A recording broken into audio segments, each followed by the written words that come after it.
છોટાઉદેપુરમાં પાલિકાના કુસુમસાગર તળાવના ઇજારદારને આખરી નોટિસ અપાઈ છે। તળાવની સાફ સફાઈ ન કરતા નોટિસ અપાઈ છે।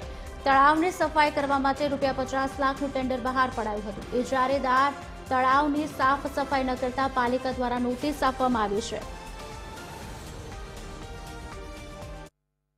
છોટાઉદેપુર નગરપાલિકામાં કુસુમસાગર મધ્યમાં આવેલું છે। આ કુસુમસાગર તળાવ હાલ અમૃત ફેઝ 2 માં કામગીરી ચાલુ છે।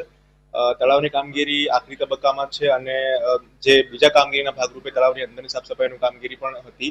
તો ઇજારાદાર દ્વારા વારંવાર સૂચનાઓ આપવા છતાં કામગીરી પૂર્ણ કરવામાં ના આવી હતી, તો એને આખરી નોટિસ આપવામાં આવી છે અને જો એ કામગીરી નિયત સમયમર્યાદામાં પૂર્ણ ના કરે તો ઇજારાદારશ્રીને બ્લેકલિસ્ટ પણ કરવાની કાર્યવાહી કરવામાં આવશે।